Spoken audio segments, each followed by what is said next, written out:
Let's read Thomas and Friends. Thomas blasts off. All engines ready for adventure.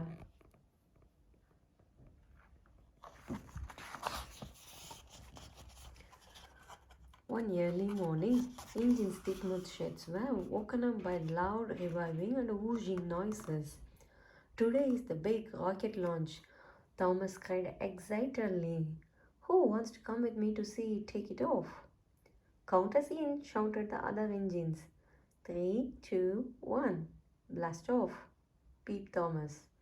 Follow me.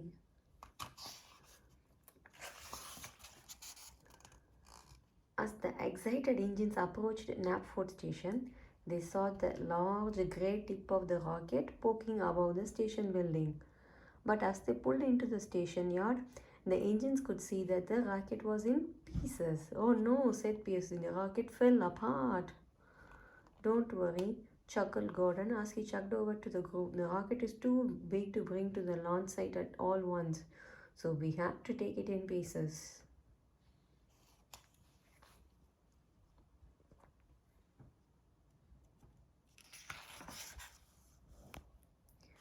You mean we get to help deliver the rocket? Asked Thomas. Yes, said Gordon. We can take one piece each. I will take the nose cone because it's very fragile. I will take the satellite, said Percy. It lets you beam signals down to Earth. I will take the shell. It is the body of the rocket. Toot! Awesome! Cried Nia.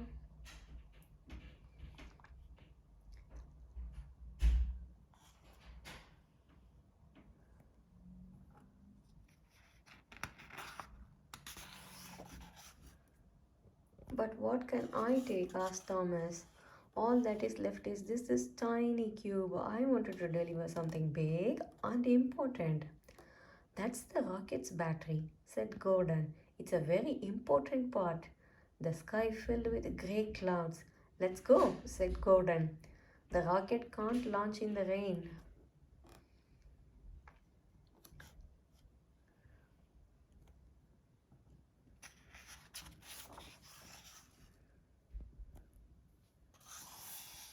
Can you help me hitting that switch? Then we can go around the tunnel, said Nia. Thomas raced up the hill to push the switch. Mission complete. Both engines moved off around the tunnel.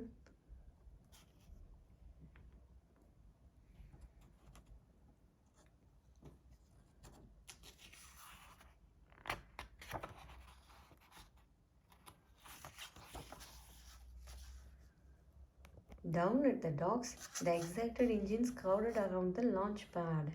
As Cranky the crane began to assemble the rocket. This is out of this world, said Thomas. Where is your piece of the rocket, Thomas? Grumbled Cranky. Unless you bring the battery, this rocket won't be going anywhere. I'll get it now, said Thomas. I'll be back faster than you can say. Sonic boom!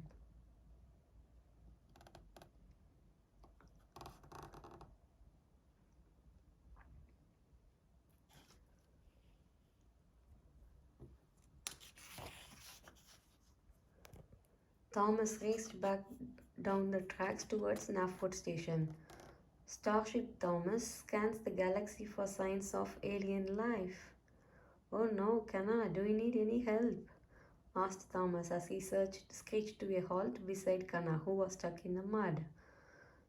Starship Thomas to the rescue, cried Thomas.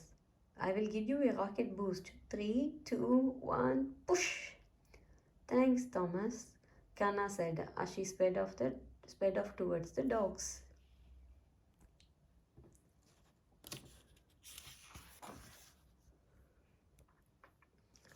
The wind was blowing hard as Thomas continued to race towards Knapford Station. A tree had blown over and Gordon was stopped on the track up ahead.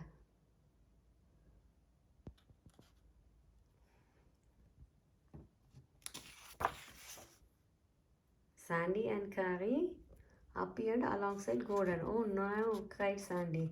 Gordon's coupler is broken. There is no time to fix it, said Gordon. Thomas, can you take the nose cone for me? Thomas grinned. Me? Take the most important part? Absolutely, he shouted.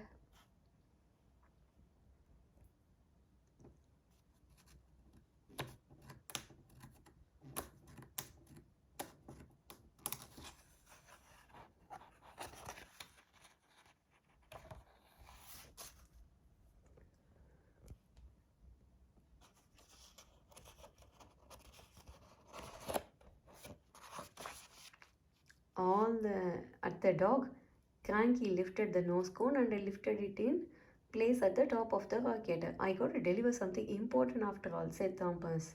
And where is the battery? Asked Cranky. The rocket can't take off without it. Controls the steering. Every piece is important. Suddenly the sky lit up with lightning. Oh, bolts, it's going to rain and the launch will be ruined, cried Diesel.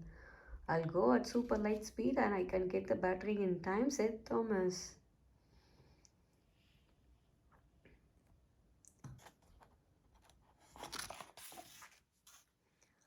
The sky was now dark with storm clouds. I don't think I'm going to make it, even at super light speed, sighed Thomas.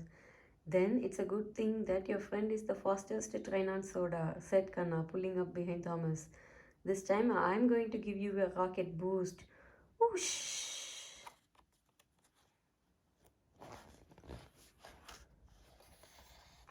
Beep, beep, beep, said. Here comes, said Thomas, with the battery safely on board.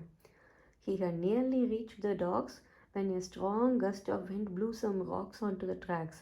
Oh no, moon rocks, cried Thomas. He hit the rocks and cartwheeled through the air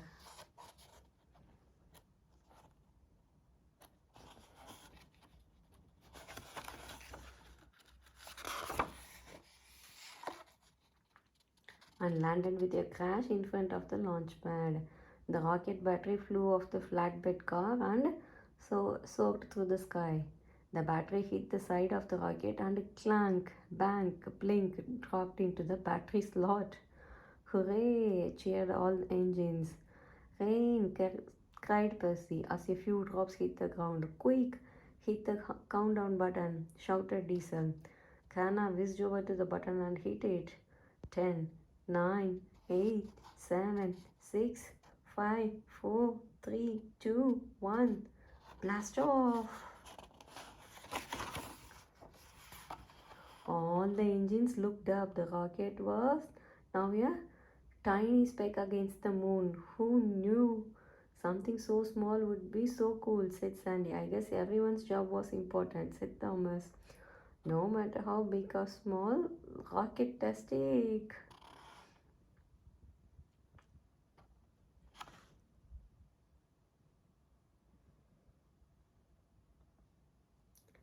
Bye. See you on another book.